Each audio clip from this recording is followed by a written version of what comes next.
Hello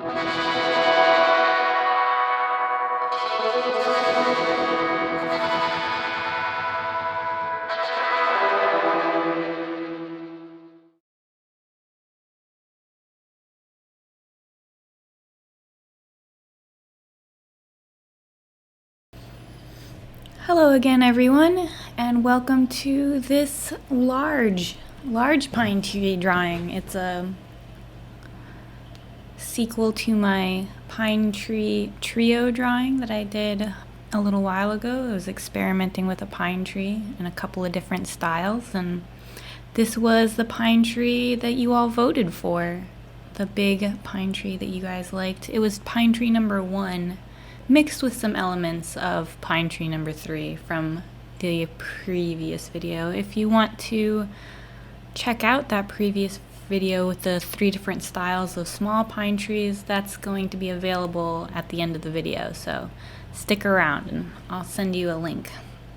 Anyway, I started this pine tree the same way as I started the other ones, with a downward swoosh for the top, and I'm putting in my little top bits here. These are just upward arching brush strokes that I am widening as I get lower and lower on the tree. The branches are longer as you go down. You guys have seen pine trees before, I'm sure. If you'll notice, when I'm putting in the branches, I'm using more downward strokes on the lower part of the branch than I am on the upper part of the branch, and I'll come back in and put some little pine pieces on the upper parts of the branch too as I go along, but I knew I definitely wanted more of those little pine segments on the bottom of the branch than on the top, because that's just how they grew on the tree in the photo that I was looking at in my reference photo. They grew down and then sort of up toward the end. So that's what I went with. And here's this other, see, I gave a little bit of a zigzag there on that. That was an element from tree number 3 as well. I liked sort of how that laid the branches out with that zigzag. But I'm just adding in, I'm starting my branches at the trunk, and then I'm swooping them downward and then swooping them up as I get toward the end. That's sort of how I observed the pine branch growing. I assume it's something to do with the weight of the branch and then it reaching for the sun toward the end. That's why I would assume that would grow that way anyways. Now, as you'll notice, as I get lower into the tree where less sunlight would hit it, I'm starting to add in more of that phthalo blue to my green mixture, because it's going to be a shadowier section, a more shadowy, whatever you prefer, I guess, area of the tree.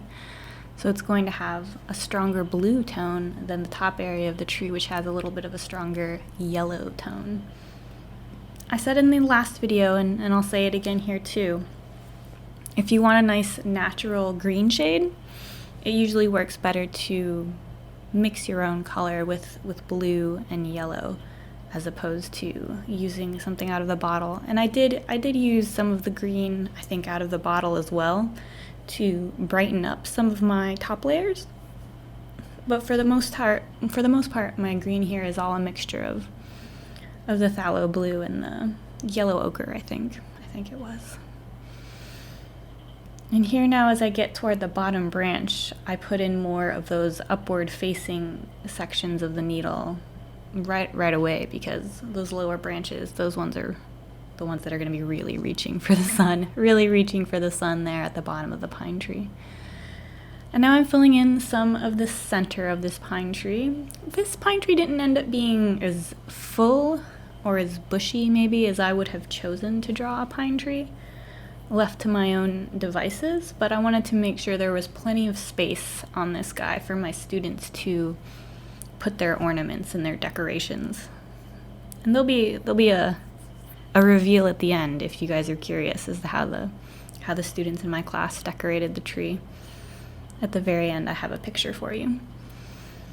But I'm just continuing to add in slowly but surely. It doesn't look slow in the video because it's sped up, but just be careful and think about where you want your brush strokes and try and keep your brush strokes all in a direction that is in line with the tree.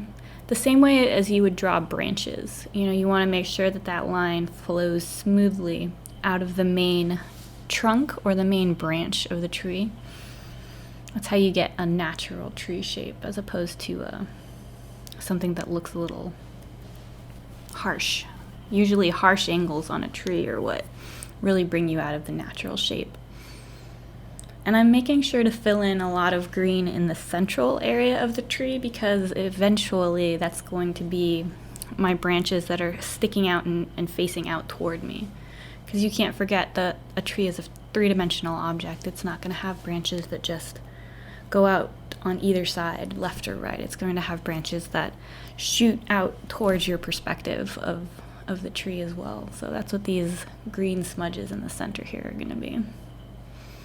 Oh, did I decide to add in another branch? I must have decided to add in another branch down here at the bottom.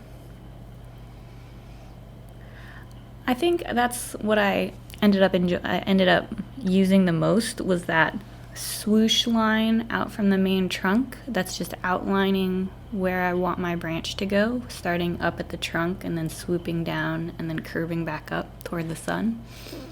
And then I just added those little pine pieces, little pine branches on the underside, and then connected them with a little bit more color. I think that's the most luck I had with those pine branches.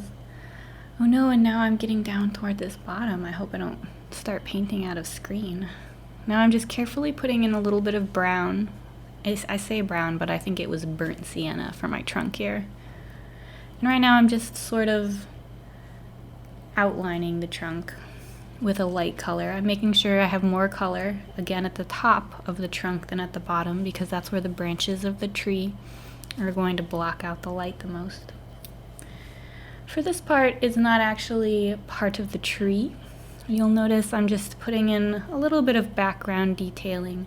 Some of my students were not very enthused about drawing ornaments or decorations, and I wanted to give them an option too, so I made sure to put this tree in a really simple landscape, just some background smudges. See, there's my blue background trees as if they're fading off into the distance.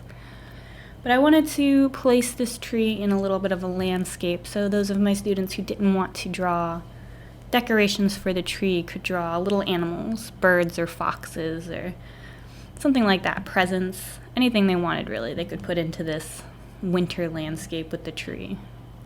I like to give my students options. They don't get a lot of options where they are right now. I work at a correctional facility, a youth correctional facility. I teach an art class, and they don't get a lot of choices there because they made some poor choices already. But I like to give them as much freedom as I possibly can in their art class because, I mean, expression is important, especially for kids like them. They need to be able to express themselves, I think. So I put in this background around my tree. It's not terribly important. It's mostly just some blue and some Payne's gray here and there. I'm just giving the impression of shadows in the snow. If you get my drift. Ha! Get my drift. But anyway, bad puns aside, it's just some suggestions of colors, and that's all I really needed. I was trying to keep this background really simple. Again, I had to keep myself from working at it for too long because this wasn't a painting for myself. I wasn't drawing this to be the pinnacle of my artistic ability or anything. I was drawing this to be a simple background for my students to decorate. And I think it worked out well. I think it came together well. It was a good exercise for me to practice something a little simpler, something that I could put together in a quicker time period. I think giving yourself some set deadlines, some set boundaries is a good exercise. It's a good creative exercise. I don't draw enough stylized pieces, and this is very stylized. It's not a realistic pine tree. I must be mixing some more colors. I kept running out of my green that I had mixed there. And I need it much lighter, I suppose, or much darker, I'm sorry, for the second layer, because my second layer, I'm going to start outlining these center branches that we have this big green area for all mapped out. So I'm mixing in some darker colors, and I'm going to start at the very top, and I'm going to add in some pop, I suppose you could call it. It's just some darker colors that will bring out the depth of your tree. I'm adding the darkest colors to the bottom of the branches, again, because that's where the sun will be blocked by the branch itself, where there's going to be more shadows. And there's also some shadows, if you'll notice, behind the main branches, and that's suggesting branches that are out of sight, sort of behind the tree, turning around. Excuse me. And now here, this part is the tricky part. I will not mince words. I was very nervous about outlining these few branches because I don't have a lot of experience with pine trees. This was my 4th pine tree, including that little trio video that I'll link to here at the end. So outlining, I was a little nervous outlining it, especially because I chose such a dark shadow. But it worked out well. That's one of the things that I do love about watercolor, is you get too much pigment somewhere, or you get a spot that seems really dark. And it's easy to just get a clean, wet brush and soften those edges and draw that color. It's great for shading, I suppose, is what I mean. Watercolor is beautiful for shading. And now I'm just continuing to add these dark shadows wherever I feel that they look the best, It's an art form. You have to learn as you go, sort of, where the shadows look best and where the highlights look best. And again, it's why it's important to have a reference photo, even if you're not painting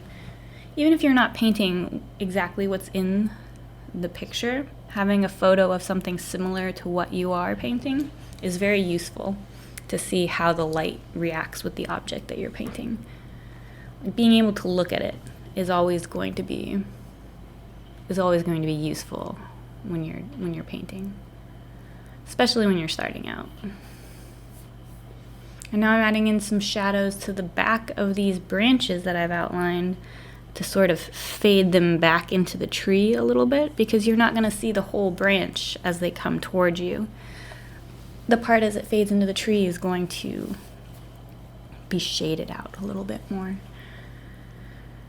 This tree was a lot more complicated than my last final project for one of my art groups. Was a fish tank, an aquarium that I drew, and they all drew their own little fish to put in the aquarium.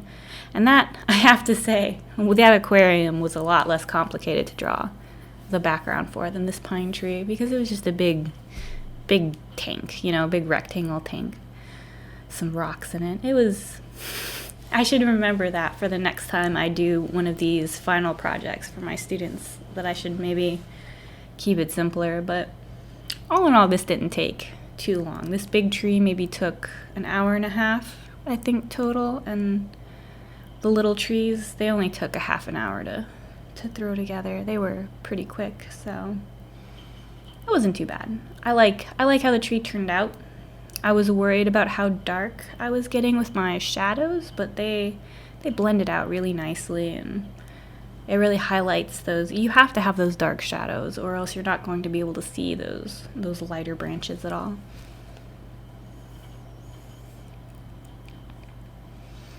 Now what are we going to do? I think we're going to add in I decided to add in some lighter. I mixed a lighter color green with a little bit more of the yellow ochre in it and a little bit less of the blue.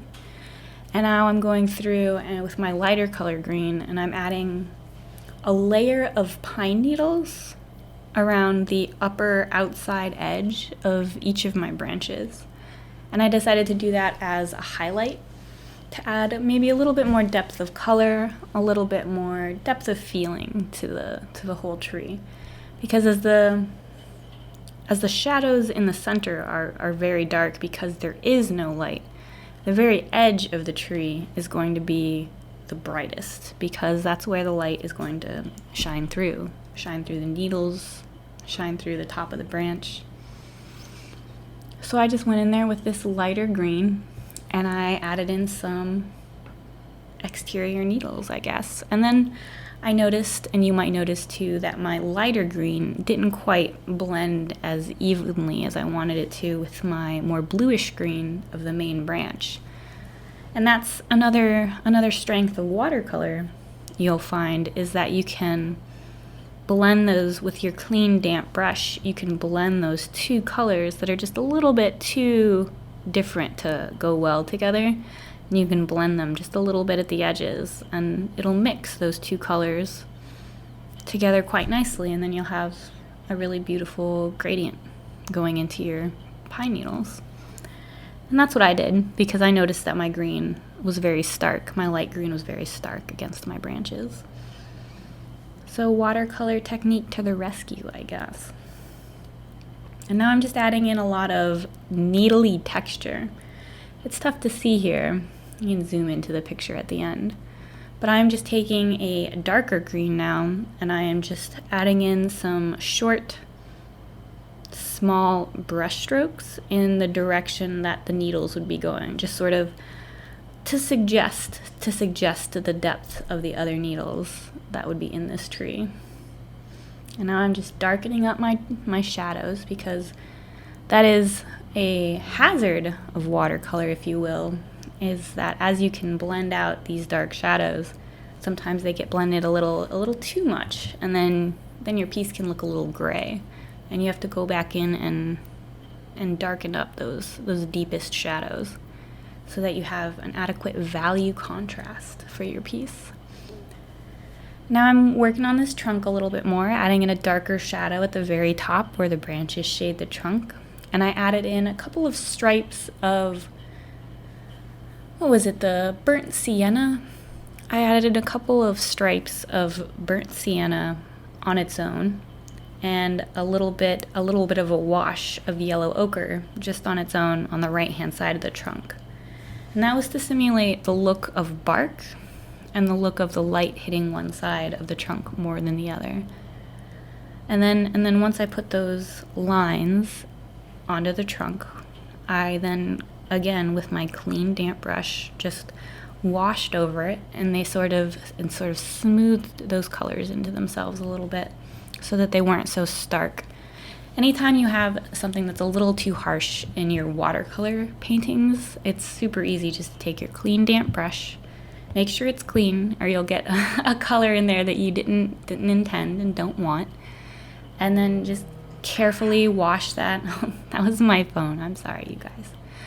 Carefully just blend out those harsher areas with your damp brush, and it'll soften up so beautifully, you guys. You'll love it. It'll be awesome. I'm sorry. I'm trying to say you guys a little bit less. I think some people don't quite like that as a gender neutral phrase. So I'm going to start trying to say everyone or everybody instead. But it's a work in progress for me. Anyway, I want you all to be able to enjoy my art. I don't want to ostracize anyone unintentionally. And now I'm adding in a little bit of a shadow directly around the trunk, where the trunk would emerge from the snow that it's sitting in, because the snow would kind of drift a little bit around that trunk, and there'd be a depression. And I'm just making sure my background trees look all right. They don't chop off too dramatically at the bottom. I want to make sure they blend nicely into the background, or else they wouldn't look like distant trees. They just look like strange triangles. I didn't really put too much effort into that background. You really shouldn't put too much effort into the very distant background, because, well, effort, I suppose, is the wrong word, because you want to make sure that it looks correct. You should put effort into it, but don't put too much detail into your background, because you don't want the eye of your viewer to be caught by the background details. You want them to be caught by the subject of your drawing. That's going to have the most detail. That was a thing that I struggled with for a while, is putting too much detail into the background. And there I just added in a couple more little pine needles with my darker paint, adding in a couple more shadows, just little touch-ups at this point. It's a pretty good tree, I think. I think we've got it going well.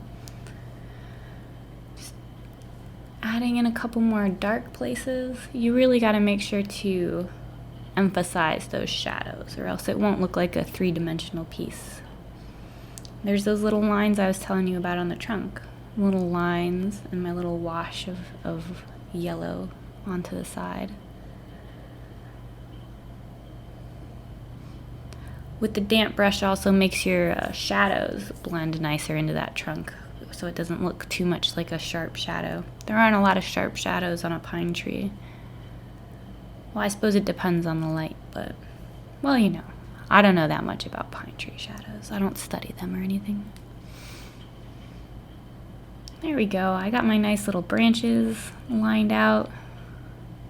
Could have maybe outlined that bottom one a little better, but softening up all those shadows, looking good.